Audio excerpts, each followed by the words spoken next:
If there are people in your photograph, what do you learn about the person in your photograph? Do you learn anything about them as an individual? Anything that goes beyond your expectations? If not, that could be a red flag that you're using them as a prop, as a stand-in for someone of their type. Hey, welcome to the Beginner Photography Podcast. I'm your host, Raymond Hadfield, and today we are hearing from 10 different photographers who share 10 of the biggest lessons of the year. This is the Best of the Year episode. But first, this episode is brought to you by CloudSpot. Now, if you are looking to start earning money with your camera, especially here in the new year, CloudSpot is the easiest way to get started. CloudSpot Studio allows you to send invoices, get contracts signed, collect payments, deliver images, and sell your work. CloudSpot does all that, even with their free account. You got no reason not to sign up. And if you're still using Google Drive, you're doing it wrong. It costs nothing to get started earning money today, and you can upgrade only when you are ready. So you can sign up for a free CloudSpot account by heading over to deliverphotos.com right now. So, as I mentioned, today we're hearing from 10 photographers who share the biggest lessons of the year. So how did I determine that? Well, it was pretty simple. Unfortunately, I don't have the memory to recall every episode and interview that I've done this year and pinpoint those exact lessons. So I looked to you. I just grabbed the data on my end as far as number of downloads and engagement with each episode and found those episodes that resonated the most with you and compiled them into this biggest takeaway of the year episode for you to enjoy. And I think what I really love about these yearly rewind episodes, which I try to do every December, is just how quickly they are able to put everything into perspective. Sometimes I feel that photography can seem like you're at the foot of this just impossibly tall mountain, and you have no idea where to even begin to conquer it.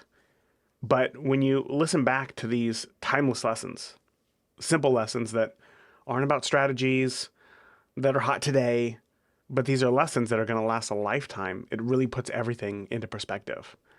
So today we're touching upon many major elements of photography. And sure, we are going to be talking about light. We're going to be talking about shooting landscapes. But we're also talking about self-doubt and the ethics of taking a photograph as well. So don't forget to grab your free downloadable photography action plan for this episode in the free and private Beginner Photography Podcast community, which you can join by heading over to beginnerphotopod.com/group right now. Again, that's beginnerphotopod.com/group. So why don't we go ahead and dive on in?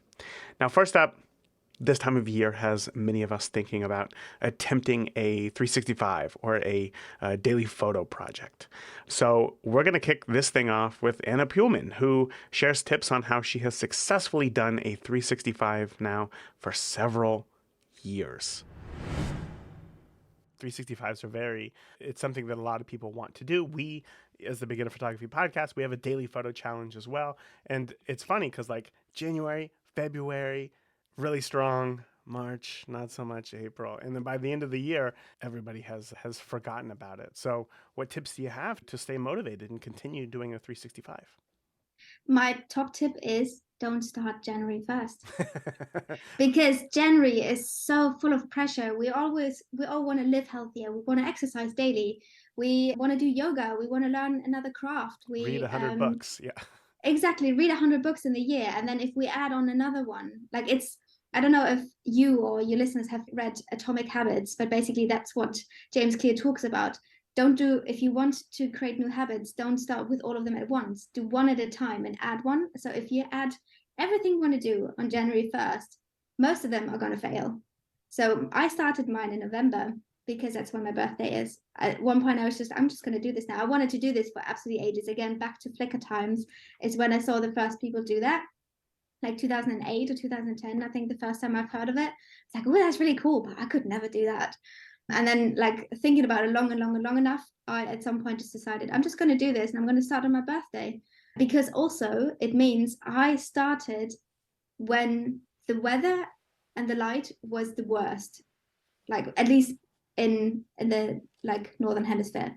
So we have very little light. We have the worst weather. I mean, I don't know if you can hear it, but it's chucking down again. So I kind of needed to be okay with shooting in the dark and having just a short window of time where I could take photos with lots of daylight. And that helped me push through, because then if I pushed through that, if I started with this, but I had the longest time, then I went into the easy time in summer where just we're out more. There's more happening. We tend to do more with friends. It's just life just seems to happen starting in spring. Yes. And it just gets easier. So yeah, my second tip would be don't be afraid of dark days and grubby weather, and also make your own rules. So some people like to have a theme per day, per week, per month. I personally don't like that, because then I feel very restricted, and I'm like, I need to shoot within that theme, but I don't actually know what to shoot within that now, so I'm just not going to shoot. So for me, I just shoot whatever happens. And sometimes I forget, so I have to get creative in the evening when the light is out. There's a photo of me in the bathroom with the mirror, and the mirror has like a fraction at the bottom, so you can see my eyes twice. And that happened because I was like, oh, it's like 10 p.m. I still haven't taken a photo. What can I do today? And so not every photo that I take within my 365 is documentary, but it's always a reflection of who I am. And I really love, after every year, I make a book. And funnily enough, because my birthday is end of November, end of December during Black Friday, Blurb has 50% off books. Yes. So I save a ton of money on making my albums because they're thick. I put one photo on one page. So this is a 365-page book. Wow. It's a really chunky book, and I absolutely love looking through it and just seeing like what I did throughout the year, because we forget as well. It's a nice reminder of who you were at a certain point, and it's having a photo or a second of video can spark so many memories of what you did during a day or during a week or during a period of your time, and just all the memories come back. And that's again why I love photography as a profession, because I can give that to my clients to kind of help them remember who they used to be when the kids were small, how their life looked like, what their house looked like before they moved for the next 3 times. Just capturing these mundane things, especially with a 365. We also have to be okay with taking really bad photos. And they might not be bad in the grand scheme of things when you look through them all, because they add to the story. But on the day, I'm like, that was really not a great photo. I really don't even want to share it. And I guess that's another, I'm sorry, I think you asked for 3. I've got loads of tips on that. But yeah, I think another one is to not make the project about sharing, but to make the project about yourself. And any personal project can just be for yourself. You don't have to share it. You don't have to ask for validation or appreciation from anybody else but yourself. And that takes the pressure off, I would say, personally. If you want to hear the full episode with Anya, just check out episode 342. Next, light is one of, if not the most important elements in a photo. And Damien Lovegrove knows his way around light. So in this clip, he shares how you can start to see light and use light more photographically. Yeah. When it comes to going to a wedding, like we talked about, you have your base exposure that you try to go with. But one of the things that you're very well known for is your use of light, your use of flash, and just like really making compelling images with light. And that's one of the things that new photographers struggle with the most. You know, I mean, when you say, you know, you have to learn to see the light, their first response is, I see it everywhere. It's light. What do you mean? How do we kind of develop that eye to see light in a more critical sense? Okay, I think the first thing is it's not necessarily being able to see the light, although that is a phrase that everyone uses. It's being able to take control of light. So in this situation here, for instance, I've got a light, a key light, which is lighting me. I've got a backlight giving me a bit of rim light, and there's some background, and I've set the background lighting is fixed level. So I set my exposure, which is the MacBook Pro camera on that, and I adjust my other lights to suit. It's quite straightforward. And when shooting weddings, I used to take an ARRI 300 watt Fresnel lens light and take it on, put on a stand. And we're at the reception venue, you used to nip up to the bride's bride and groom's bedroom, set that up there. And then when that was all rigged and set, we used to come down and get the bride and groom from their reception and take them up and do some lovely pictures, very Hollywood-esque style pictures. And once you've got a light, you can pan it around and control it and do what you want with it. It's fantastic. But I mean, we weren't working with soft light, we were working with hard light. And that was part of the process. But what you can do at home without even having any lights is to go into a room, close the curtains, close the shutters if you've got shutters, close the door, and start with a black dark space.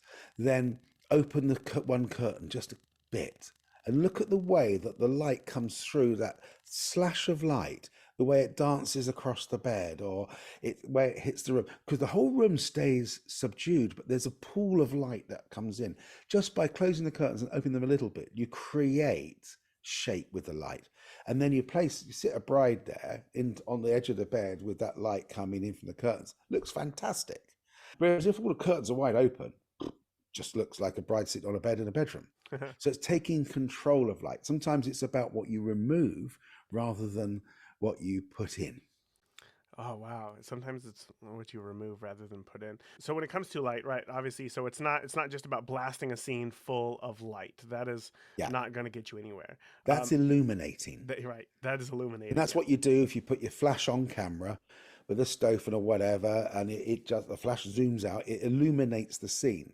Now with a flash on camera, of course, it's quite a hard light, and it can look very fashionable, especially if you've got people coming out of a nightclub or all dressed up for an evening. You know, they are publishable works of art often, and you often see people's work, famous photographers, Testina, people like that. And you look at the pictures and you think, well, that's just flash on camera. So that's all it needs to be. It doesn't have to be. It just has to be considered, if that makes sense.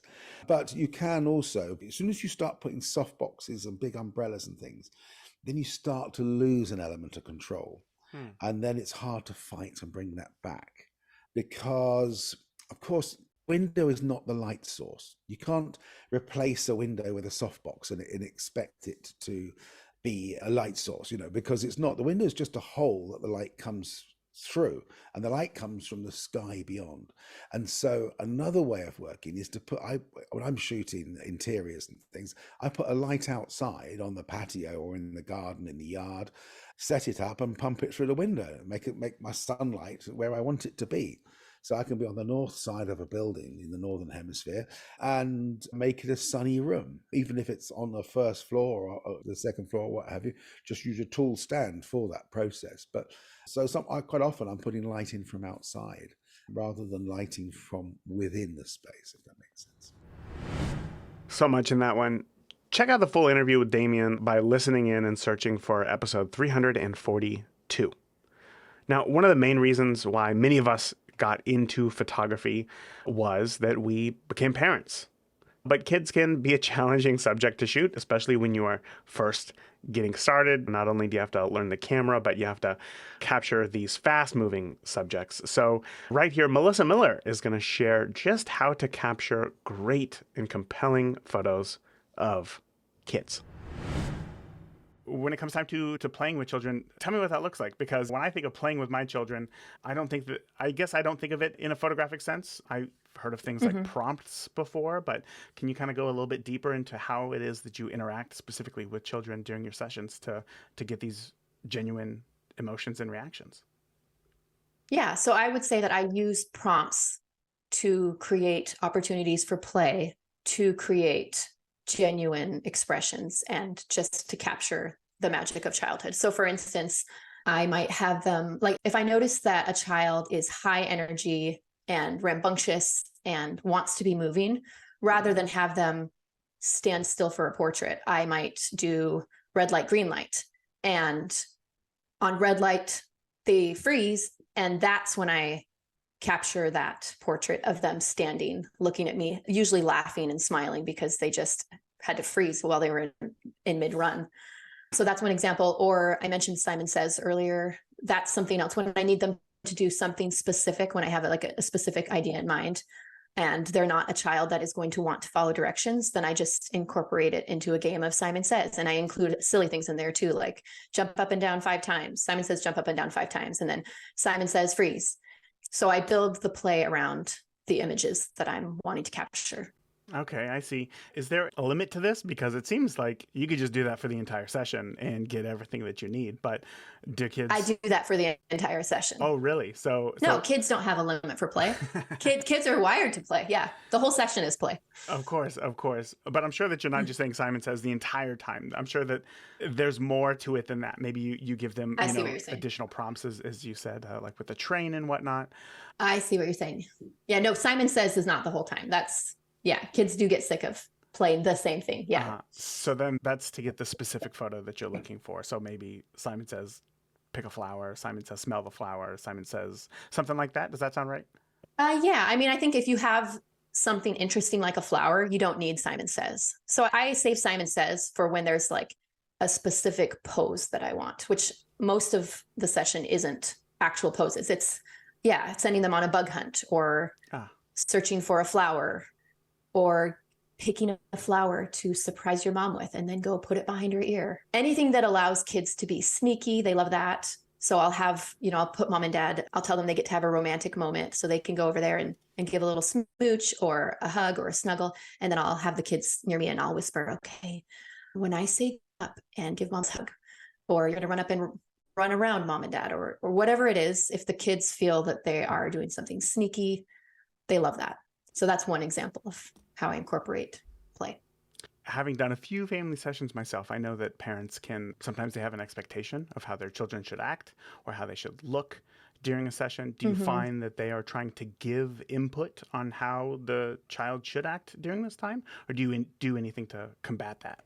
I hear about that happening a lot to photographers. That hasn't been my personal experience, but I also heavily market my expertise with children and with play. And so a lot of times when people hire me, they're hiring me for that specifically, and they're coming with a lot of trust. So I think I avoid, and I am at a high enough price point that I just avoid a lot of the problems that you might otherwise see. But I mean, really, I feel like I've been so blessed to work with families who, for the most part, let me do my thing. And I also do a lot of prep beforehand. There's a lot of communication. I'm asking questions about their children and their interests, and letting them know that all they need to do is just to relax and come to the session and have fun. And I make sure I stress that they don't need to worry about their children's behavior, that I have children myself. I've taught elementary school. I know that I don't expect the children to just stand still and smile at the camera the whole time. So they come in knowing that play will be incorporated. Go ahead and search for episode 380 to listen to Melissa's full interview and hear more tips that she's got about working with kids or photographing your kids. It's like a working relationship, being a parent. Yeah. Now, one of the main themes of the year has been AI. It's been a major conversation for photographers. So here, Shane Bolkowicz and I kind of talk about how AI imaging is currently affecting us photographers, but also how we can start to navigate the changing landscape of digital imagery and what we can do to protect ourselves. Many professionals are worried that AI is going to take their job. And in fact, I've talked about this on the podcast.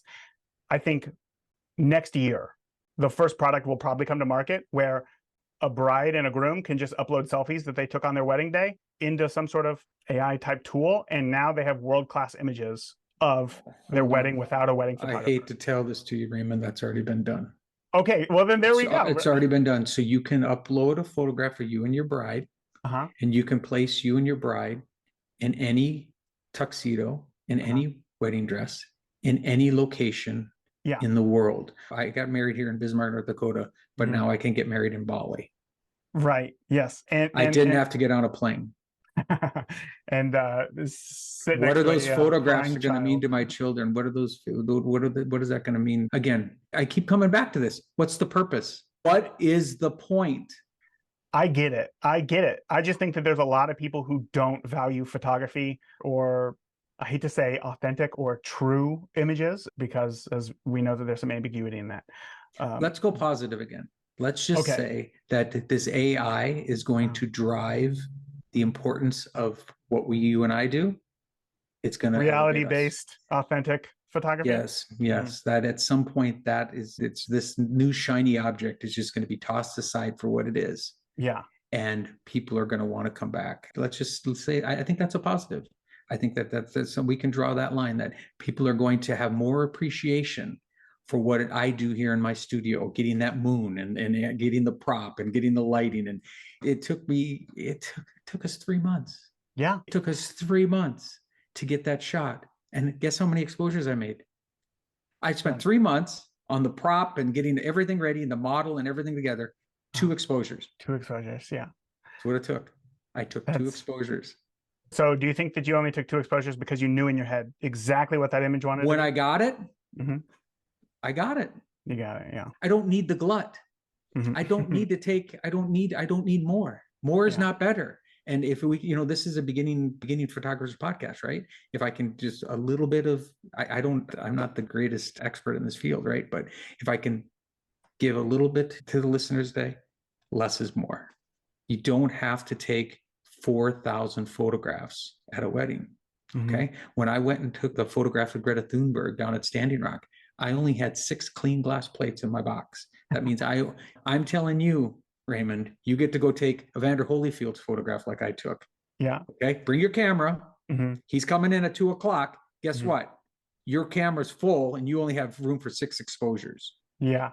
And you have them for 1 hour. It sounds insanity. But when you work under those constraints and you think about less is more, someone argued today that you could just take as many. It was even on your own. I think you posted it a week or so ago. You said sometimes take more photographs so you never know you never know what the gem that you may find or you may Sure. find. Yeah. Do you remember doing that? There was something like, if you take more, I would like to argue, let's take less. Mhm. And I think if you take less, you're going to spend more time on them. If you spend more time on them, you're going to get more of what you were looking for, instead of just filling the camera up and sifting through all these photographs to find that little gem. Because if you just turn that shutter open, it just captures 100 photographs. You're back to this. Was it your hand stroke? Was it your brush stroke that got that one photograph? Or was it just chance? It shouldn't be chance. Sure. It happens every once in a while. We talked about it. There's happy accidents in my studio all the time. But, if there's the intent, if you go back to the intent, I think we'll all do better in photography. That interview with Shane Bulkowicz was from episode 388, if you want to go back and listen. Now, the issue of ethics in photography has always been something that I've considered, as we all know that a camera doesn't just give us carte blanche to shoot whatever we want, of whomever we want. So here, Savannah Dodd helps us with questions to ask to determine whether a photo that we take is helpful or unintentionally harmful. As new photographers, it can be difficult to know. First of all, you just want to go out and shoot things, right? You just want to tell cool stories. And I remember back in the day when Flickr was like a much bigger and important platform than it is today, I had seen many photo essays or series of photos of homeless people. And I remember thinking to myself, and it comes to find out like it was an assignment from like many colleges, to go out and try to not necessarily find somebody who's homeless, but find somebody who has an incredible life experience and showcase their story. And people just naturally gravitated towards homelessness. This may be really deep, but can you kind of talk about like, why do we naturally gravitate towards these certain things, and maybe why we should question it before we go out there with a camera? Totally. I actually have an example that I think will speak to this. So part of the reason why I brought up the example of sub-Saharan Africa is because I was photographing for a charity in rural southern Uganda, and I encountered an interesting situation that was a challenge to navigate, the ethics of it, because I was walking around a very small village with a community health worker who is Ugandan herself. And I had my camera because I was photographing for, the charity's communications and things. And we come up to a house and there were 2 children who were seated playing on the ground. They weren't wearing shoes. They had dust on their clothes and they were sitting under banana leaves. And the health worker says to me, "Oh, there's your photograph. You have to take that photograph. That's what you need, right?" Mm-hmm. And I thought, this is not the type of photograph I want to take. But I also I wanted to value her role as expert of the community. I didn't want to make her feel bad by saying, no, that's not the photograph I want, or by not taking the photograph, I want, she was trying to help me. So I took the photograph, I got consent from the parents, but I've never showed it because we do expect that. We expect that to be the winning photograph. That is the good photograph that we've seen. Sure. We've seen all these photographs, dramatic photographs, maybe of people experiencing homelessness, dramatic photographs. And we think, if I'm going to take a good photograph, well, that's the photograph I have to take because that's what a good photograph is, Mm-hmm. because that's what we've seen win. So I think that a lot of times we're replicating these expectations of what we think good photography is, what we think meaningful photography is. And a lot of times those expectations are very wrapped up with stereotyping and assumptions and tropes, and can be very othering as well. It's something other, it's something different. It's different from my lived experience. Therefore, it's more visual or more interesting. And I think another element to focusing on the experience of homelessness is that people in vulnerable positions like that are much easier to access, right? Vulnerability and people without power are easier to access than people with power a lot of times. So there's also that element of the hyper visual, or what we think of as being hyper visual experience of homelessness that I think is often gravitated to. But I think that when we're doing that, when we're looking for an assignment, and we're looking for what should I focus on? What's my story? I think a really, really good question that you could ask yourself is, what do we learn from this photograph? Do we learn anything new, first of all? If the answer is no, that's a red flag, because you might be replicating stereotypes or tropes or relying on people's expectations. If there are people in your photograph, what do you learn about the person in your photograph? Do you learn anything about them as an individual? Anything that goes beyond your expectations? If not, again, that could be a red flag that you're using them as a prop, as a stand-in for someone of their type, that it could be any person experiencing homelessness and it would be the same photograph. You can learn more about photo ethics by tuning in to episode 358 with Savannah Dodd. Now, landscapes are one of the most popular genres of photography amongst you, the listeners of the Beginner Photography Podcast, and Jim Nix is a well-known landscape photographer. And in this clip, he tackles the question of, how do we make a scene of something that a million other photographers have shot interesting? Yeah, so if you knew that you were going to London and you knew that you were going to be taking photos, did you think in your head beforehand of the photos that you wanted to take? Yeah. So planning for me is always a big part of that. And so for that trip, I did a number of things. I'd already been a few times, and so I knew places I want to see. And I'm a fan. I personally recommend shooting the same place multiple times, simply because you can't control the conditions or anything like that. And it may look different. Things may slightly change, even in cities, right, over time. And so I like to go back. And so even though I'd shot Big Ben several times before, I was like, hey, I'm going to get another shot of Westminster Bridge with Big Ben at sunset with the River Thames that kind of running through the front of it or whatever. It's the same spot that everybody shoots, and that's okay. I don't necessarily always go to a place and say, I am going to get the defining shot of this location, because, it's hard. Yeah. To be honest. I feel like those kind of shots are very few and far between. And if that's your goal, I feel like it's a really lofty goal. And I feel like it would be hard to hit quite often, which could lead to disappointment. And I'd rather, going back to the joy thing, I'm like, I just want to go take photos. Mm-hmm. And I don't really care if 4 billion people stood in the same spot and took the same photo. That's okay. I'm still going to put my stamp on it in terms of maybe how I capture it and also how I edit it. And honestly, I just want to stand in that location because I love it and it's beautiful and I love taking photos of this stuff, even though I've already got a couple dozen or whatever. So yeah, I do a lot of planning in advance. If I know the spots, then I know the spots, but also you might get on a website like PhotoHound. If you're familiar with PhotoHound, Matthew Brown runs it. It's a great website for doing photography research. I used to make lists on my blog, including one for London, about the best, what I call top photo spots.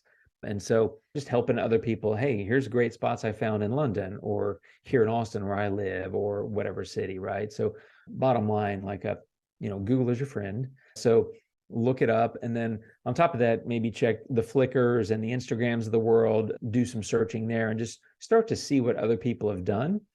And there's countless lists on countless websites that people have said, here's the best Instagram spots in London or the best Instagram spots in whatever, because that's I'm sure, a popular phrase for getting traffic to a web page, which is cool. And so I do a lot of research. And then you can look at things like photo pills, right? Different apps that show you where the sun's going to be at time of day. So there's different considerations around that. So a fair amount of planning. And so I make a list. And usually what I do is I just put a list on my iPhone and I just have a list. And for cities, it's not particularly hard to find. Obviously, you can use Google Maps and that sort of thing. And so I just look on my phone, look on my map, and I'm like, okay, I mean, some are obvious, like where's Big Ben, where's the London Eye, whatever, those are obvious. But this little cafe or this alley, that's a little squishier in terms of where it is. And sometimes people don't say exactly. They're like, oh, it's not far from Tower Bridge. There's this cool thing. And so I recommend wandering. So my point was make a plan, but then don't just stick to your plan, wander quite a bit. And in fact, the best advice I try to give people when they're going to cities to shoot is to walk a lot, simply because if you're like, okay, I'm shooting Big Ben, and then I'm going to get on the tube and I'm going to zip over to the London or Tower Bridge and I'm going to shoot that. And then I'm going to get on the tube and I'm going to go to Buckingham Palace or whatever it is. I feel like you miss a whole lot, because if you wander, I just think you miss a lot of shots. And so everybody wants to get the big postcard shots, the Big Bens, the Tower Bridge at sunset, whatever, which is great. But I think get the postcard shots and get them several times on a trip if you can, because conditions are going to differ. But also, if you walk and wander and allow yourself to get lost and not just look in the fastest public transport route between site A and site B, there's tons of interesting shots between site A and site B that you're only going to find if you wander a little bit and walk and you're not in a hurry. And frankly, you'll probably get better shots, and also shots that a lot of other people don't have because they didn't walk or wander. They just hopped on the tube, for example, and shot across London to the next spot. So I'm a huge fan of kind of, for lack of a better word, kind of purposely getting lost, I guess is a way of putting it. Be sure to listen to the full interview with Jim. You can go ahead and search for episode 376. Next up, we hear from Liza Roberts, who she's a fantasy photographer.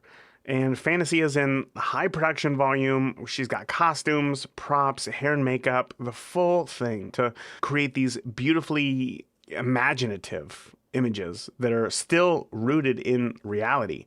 But these images, they can't easily be redone if you miss a shot or screw something up on set. So in this clip, Liza shares how she determines whether or not she was successful while shooting. If you come up with a shot list, you have this rough idea of what it is that you want. You go there, you try to stick to it, but you're also open to playing around. Mm-hmm. How do you know because time is, like you said, very important. You got to be aware of these people and they're waiting on you. How do you know whether or not you did a good job before the session is over and you let them go home and you can't shoot anymore? So how do you know that you did a good job at a shoot? Sure. Okay. The technical answer, I guess, for this is of course, take time to look at the back of the screen. I know I have some friends who have monitors, or you can load them onto your phone and kind of just quickly go through and okay, good, I got the shot that I wanted. I don't do that. Maybe I should. No, but I don't. No. I have seen people do that though. I'm that's fine, but it's more fun to be surprised. It's more fun to be surprised. And if you feel truly like you got what you like and you're confident, not even if you're confident, even if you just let people know that you had a good time and you feel satisfied, I guess, with the work that you did, they're gonna reflect that. You're the photographer, you're the one leading the shot. So own it. It's gonna be okay. Your models are gonna be happy that you're happy. Even if you didn't get it, just move on to the next thing. You're going to be fine. It's a bit of a feeling, it sounds like. It's a feeling, yeah, for sure. I always found that part kind of difficult because I know it's very easy to feel like you killed it and then come home and look at your photos and think, what did I do? And I always, just to kind of get over that, I always have at least a 1 week period before I will edit any photos. Do you feel the same, or do you come back and you're like, oh, I'm ready to go. Let's edit. Yeah, I think, of course, when you have that feeling immediately, it's exciting to come on and load them onto the computer. But yeah, there have definitely been Every photographer has a time when they're like, I disappointed myself. And it's totally okay to give yourself time. I think it's totally okay to also just like load it on the computer.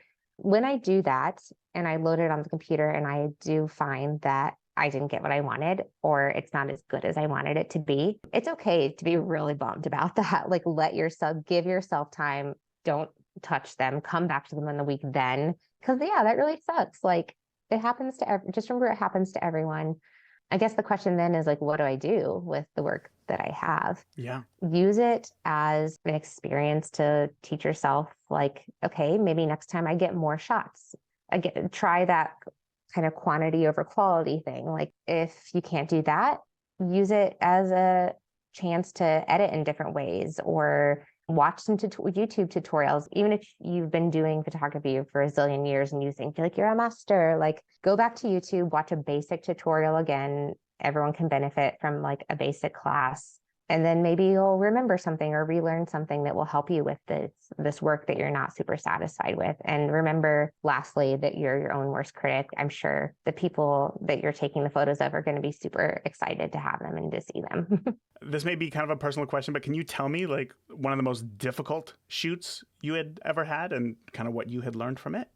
Sure. Let me think about it for a second, because I can like they all go recall perfectly, right? No, I wish I can recall that feeling. I'm just trying to think of like one that's like a good, like, this one didn't go the way I wanted to. It ended up being like good and people liked it.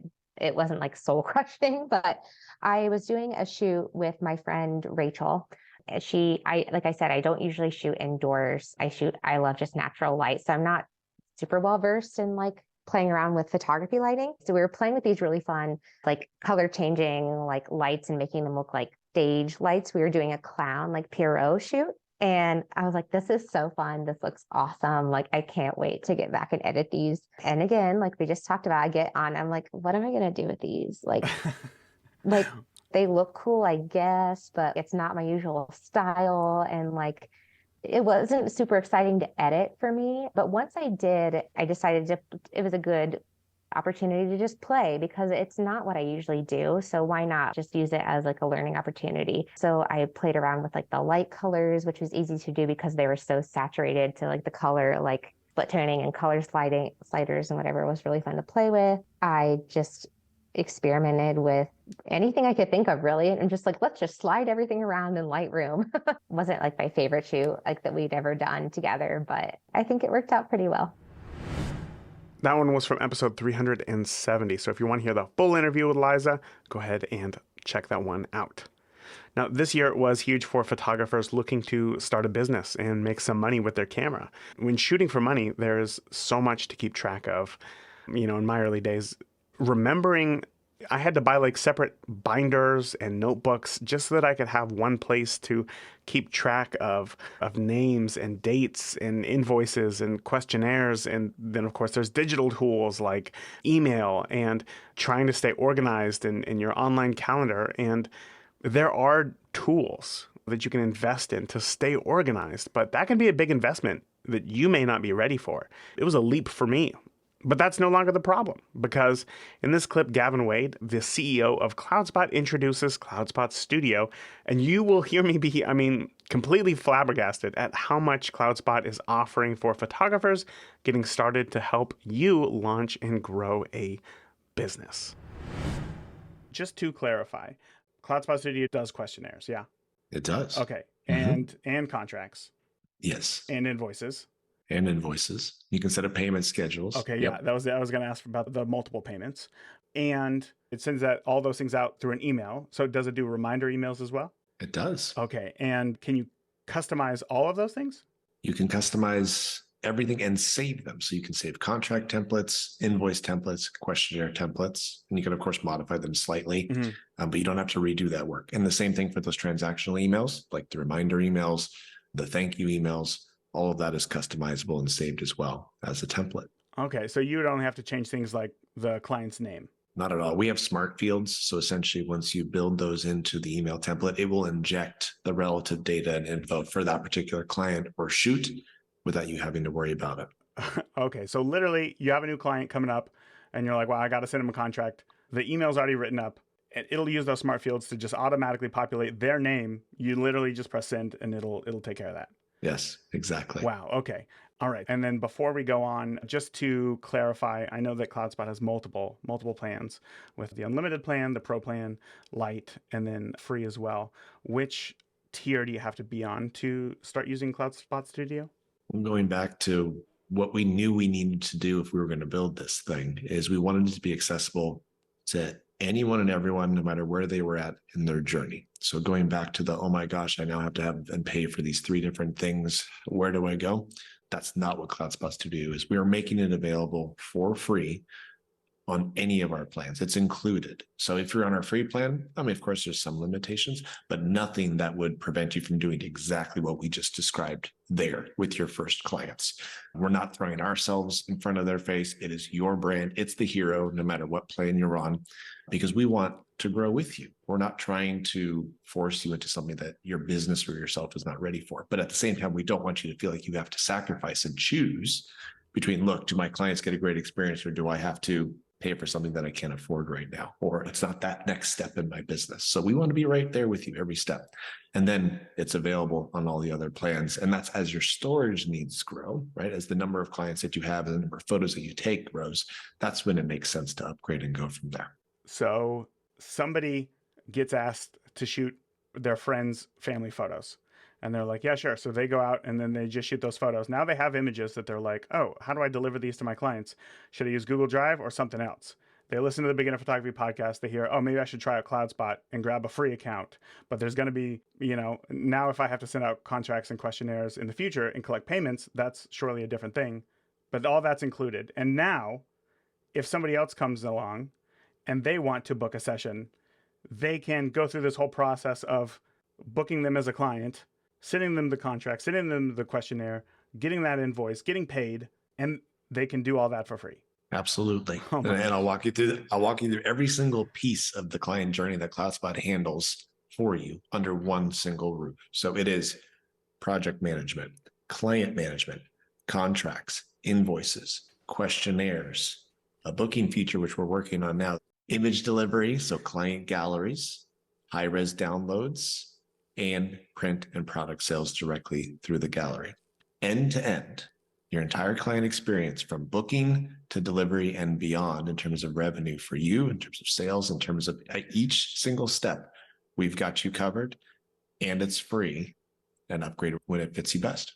Okay, so my next question was going to be, how many clients should somebody have while still juggling the paper information that they get from them, and then the different calendars, and then the spreadsheets before it makes sense to upgrade to some sort of plan that includes CloudSpot Studio so that they don't have to lose sleep at night wondering, was that this Saturday or next Saturday? Do I have to set my alarm? Did I charge my batteries? What was the client's name? All of those things. But now there's literally no objection that I can think of for why somebody wouldn't sign up for this just to get started, at least, and then start growing from there. Because that is, as you said, kind of all of the tools to get you into this and then let you grow into wherever you need to grow. You can learn more about the business side of photography and hear the full interview with Gavin by checking out episode 398. Now, I got a question for you. Have you ever thought to yourself, who cares? Who would care about this photo? Who cares about what I'm putting into the world? What is this all for? I do. I ask myself those questions. And that self-doubt has honestly stopped me from starting many projects. But in this clip, Elena Dorfman, who is, you check out her body of work, she's the queen of creating a diverse range of really interesting photography projects. And she shares how she also deals with self-doubt and how she actually uses it to help her create better projects. But then I think about some other photographers whose work I love and enjoy.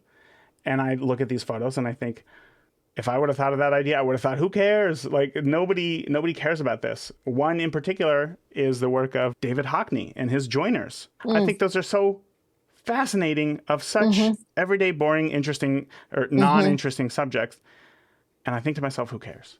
So when you go out and you go to take photos of jockeys or racehorses or people who are in love with their inanimate partners or these images of the LA River. Does that thought ever come into your brain? Like, who cares? Absolutely, 100%. And I have to tell myself this too. I mean, cynicism is the biggest creativity killer. So if you start to say, who cares, which I absolutely do, you're dead in the water. You have to just say, I'm interested, I'm following my intuition, I'm following my path. Something happened for you where you had that moment where you said, I came to photograph the fair in a kind of more traditional way. I couldn't. So as a photographer, as a creative person, you have to say, what can I do? How can I transition? How can I segue to make this something that's interesting? Then you found yourself enjoying the process of shooting silhouettes. The path you were on suddenly changed. And that's a very exciting thing. So you have to really fight against the who cares. It's like this, again, cynicism is the biggest creativity killer. The more you say who cares, nobody's going to want to see it, you're done. So you have to say, I care. And this is at least a new way for me to shoot. And maybe this is going to lead somewhere else. Or maybe in 5 years, I'm going to look at these pictures and there's going to be a great place for them. Or maybe, because I noticed also during the pandemic, I went back and looked through my dozens of hard drives and found work that was interesting to me now that wasn't then. So I think you have to just, again, say, I care and I'm going to keep trying. If you need to make money off photography, the world is a little bit different now than it was. It's a harder place. So if you want to make projects that are yours and you can establish a name and a reputation and you can gain a following, then you have to just put the who cares question way in the back of your mind and keep forcing yourself to move forward, keep forcing yourself to make better pictures, to challenge yourself the way you see things. That's kind of all you have. Mm-hmm. It really is. So I have a better gauge of who cares sometimes because I show work in galleries and I rely on that a lot for my income. If nobody buys, then my question of who cares is a little more relevant. Like, nobody cared about that. So I can sort of gauge like what sold extremely well and what didn't. And in a way, sometimes that's not accurate. It wasn't seen in the right place or the right people, but you do take those things into consideration as you move on. Yeah. But trying to keep the who cares out of your mind is really important, and just saying, I care about this and I'm just going to push myself. I'm here for this hour, 2 hours. I'm going to keep finding my way through. So then how do we figure out what the proof of concept is before we show it to somebody? Because for me personally, if I had an idea for something, I want to go full steam ahead until it's finished. Yeah.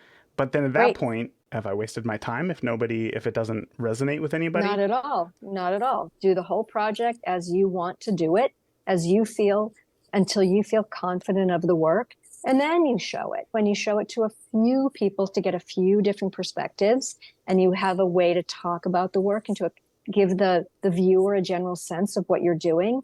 And it doesn't mean your project's done. It might be a new way to frame it. It might, meaning literally frame it, or reframe the project. You might it just might open up new ideas, like the project isn't done, or maybe it is. So having a few smart people to show either while you're in process or when you feel like you've got a substantial amount of work done is really important. You learn from your peers. You learn from people who, when we do our workshops, the group is contributing so much to everybody's work that it's of equal importance. And that's true if you're working in your own studio, your own home, in a school, post-school. You just need to find a few people that you can talk it through with, and they can support you and keep your eyes open about what you're doing. Such a great interview. I highly encourage you to check out the full interview with Elena Dorfman by checking out episode 408. Now, for the last clip here, we have David Ulrich, who reminds us that our pictures are not about the picture, but they're simply a medium of communication. And he challenges us to think about what we want to communicate and how to effectively do so in an image. I want to ask you a question about one of the essays that you wrote in Mindful Photographer. You wrote an essay where you talk about your time critiquing and viewing lots of images and how oftentimes you find that photographers are taking pictures and those pictures are about the pictures, and you take the opposite stance. Can you kind of walk me through what it was that you had discovered there? Yeah, I love that phrase they came up with. Pictures are not about pictures. I had to read that twice and make sure that I read that correctly, but sure enough, I did. Pictures are about something. So when people are beginning in photography, and we all do this, I did this, I still do it to some degree, we're always concerned with making a good picture. And the goal of making a good picture supersedes any other goals. Whereas photography, above all, is a communication medium. You know, we are communicating something to others through our photographs. So pictures are about something. They're not just about the picture itself. They're not just about the rule of thirds or about what you can do in Lightroom or Photoshop. Pictures represent something in the world. Pictures say something about the world. They say something about yourself. And we need to start attending to the communicative power of the medium, not just is it a good picture. Actually, some of the most powerful pictures I've seen, by most definitions, are not good pictures. Yes. You know, they break the rules, if you will. I'm so tired of the rule of thirds. The rule of thirds is wonderful if you wish to create harmony in a picture. Mm-hmm. But is harmony your only goal? What about visual tension? How do we break past that? How do we break past? Because when we get started in photography, we want to learn how to use the tool, right? We think that we're learning photography, but we're just learning how to use the tool. How do we break past that so that we can start to include meaning in our images? I don't think we break past it. I think we evolve through it. We have to learn the tools. We have to learn what makes a good picture. We have to follow the rules at the beginning. There's no question. I'm so happy that I learned photography in the darkroom. There's so many principles about light and exposure that I learned in the darkroom that are much harder lessons to learn digitally. But I do think that coincident with learning the tools, you also need to learn what does it mean to be authentic? Who am I? And how does that bleed in my photography? When I look at people's photographs, the first two things I look at are, number one, is the picture authentic? Does it grow directly from the heart and mind of the maker? Or is it merely an imitation of all the pictures they see in the media? We all have in our mind hundreds of thousands of pictures that we see on a daily, weekly, monthly basis. Invariably, we are going to imitate some of those. But we need to find our way through that to discover, who am I really? What is my own in a picture? And that grows concurrently with learning the medium. Once you begin to learn something about what is my own, what is your own way of seeing, then your own way of seeing becomes more important than the rules that govern a good photograph. Again, if you want to hear the full interview with David, go ahead and check out episode 410. Now, I really hope that this episode gave you inspiration. I hope that you learned something. I hope that you felt heard and that you realize that however you feel or whatever you're going through right now in your photography, wherever you're at on that mountain that feels impossible, right? Wherever you're at in that photography journey, you're not alone. We've all been there. We've all been right where you are right now, and you don't have to go through it alone. You can join the Beginner Photography Podcast community. You can simply listen to conversations like this to get you through that. And again, you can grab your free photography action plan for this episode so that you can start to implement these best lessons of the year into your photography. And you can do that by heading over to beginnerphotopod.com/group to join the free and private community. So I encourage you to bookmark or save this episode to come back and re-listen every so often to try to give yourself a dose of photography motivation or a boost of energy to go out and shoot and capture images that you feel compelled to shoot, that are you, images that are uniquely you. Well, that is it for today. Until next time, remember, the more that you shoot today, the better of a photographer you will be tomorrow. Talk soon. Thank you for tuning into this week's episode of the Beginner Photography Podcast. If you enjoyed today's episode, please share it with a friend. Start a conversation. Grow together. That is it for this week. Remember, the more that you shoot today, the better of a photographer you will be tomorrow. Talk soon. Thank you for listening to the Beginner Photography Podcast. Keep shooting, and we'll see you next week.